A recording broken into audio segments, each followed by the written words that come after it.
ay tusbax dhulka aadin afkoodan tasbiix ah kalamaan oo qaad gala Soomaali uu imaaw qof kasto cabashadiisa inuu cadow leeyahay wax soo weeraray aan la arkin Soomaali uu imaaw ceebi dadka magaalada wareeyay cidii faafisa aan la ogeyn Soomaali uu imaaw kuraas la isku dagaalay qabyaalada aan dhamaaneen Soomaali uu imaaw nin hal shii casbiilo waay oo mid labaad raadinay Soomaali uu imaaw laba qof oo muuqasar iska taqaan oo dadka isku nacab Soomaali uu imaaw quraan Soomaali way idaaliyeen inta dhiman comment inuu dhameystiro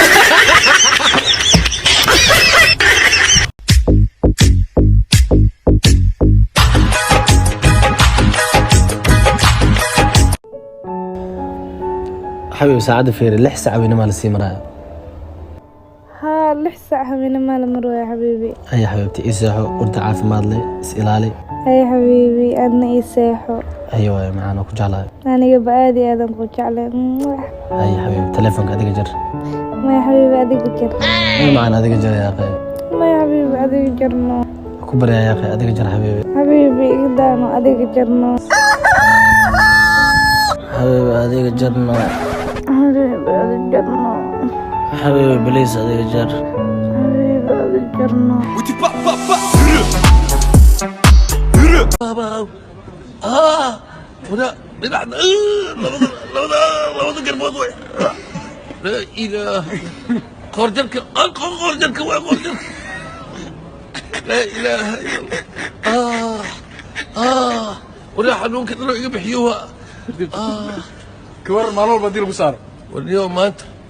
واليوم يا كمبيوتر هو بلاي والله ما على طول بصير هذا وقنين وياك لا إله إلا الله محمد رسول الله أني وغتل واي إنا لله وإنا إليه أوه بس كده بس يا إلهي يا يا إلهي يا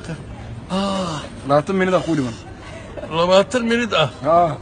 الله في دنا يجيب شبيه حلو ما ترمي لو قا إبر واي مسعنا أوب سعدان دبلن وش رانكي وير إس يور سعدان بسم الله ماشي قرو مياه ماشي جرماني واي والماشي قرو واي نك السموسة اسكو بدله نيو سعدان بلاي حد كريه وصل قانا ريلاكس هو يو نيو نيجا كين نينك بلاي وش كريه بيه شاكو كلو نينك ملايابتي وير إس يو شاكي كالي هدنا أنا بقول لك فتمي كريمياه وروح عارت سمانيو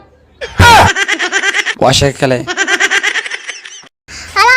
شوكولاتة كتالوا أبو قريق وكسر بحي لعك كاشة وذا هدول مركزون غدا كوسينا أوكي EVC صدر أبي أكوشك إيشك أكوسينا هاي إيشكتي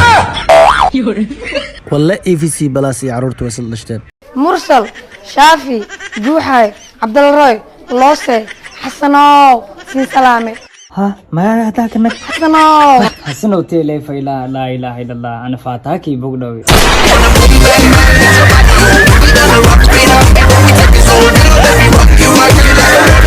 xaaskaaga hadii ay u diido hooyada inay guriga soo booqato ama ay idin la noolaato maxaad ku sameyn lahayd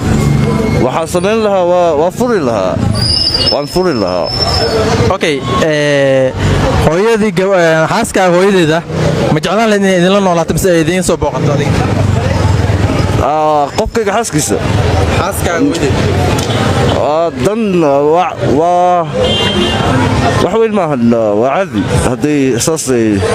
okay maxaa fariina u diri lahayd dadka marka maalmaha waxaa maqlayaa inay diidayaan xaaska inay ama hooyo sodohdeeda ay guriga soo booqato mise ay dadka la noolaato maxaa fariina dadka u diri lahayd fariin waxaa u diri lahaa waxaa u sheegi lahaa ummadda haddii naag loo ogolayn inay aadaan ama inay codkeeda kor u dhaqaado guri walbo nin baa u taliyo marka go'aanka ku saabsan reerka guriga degan waa inuu ninka uu mas-uul ka hadaa marka ninkay ku xiran tahay wax walbo guriga ka dhaco ama ka socdo marka go'aanka adigu kaa soo geey lahaa waa saas marka dadka fariin maxaa u reebi lahayd marka ku dhihi lahayd dadka waxaa ku dhihi lahaa dadka waalidka diiday inay guriga la noolaadaan dadkii la noolaadaan waalidkii ili maxaad fariin u diri leedahay ku dhihi maya wax ku saabsan naagbo maya aniga ma ihi success but naag dhan qabiil ma lahan qof kasta uu cunug dhalayo inuu wiil dhalu jeclaan lahaa sababta waa qabiil ahaan magaciisa baa weynaan soo maahan naag dhanna laakiin nin kala bay baawadan oo guursan qabiil ma lahan go'aanna ma lahan marka waxaa dhihi lahaa wax ku saabsan nin iyo naagta hadal aamusiyadu ninka hala waraysto wax walba shaqo ha ahaato okay raggan naagaha ka amar qaadanaya misna naagahooda ku xiran oo naagta amarkeeda la yeelay maxaa ku dhihi lahaa oo hooyooyinkooda xaafadaha ka fiijiye waxaa ku dhihi lahaa isgarta inaa ragga adinkaa tihiin oo naag surwaal loo xili karin intaas waa fariin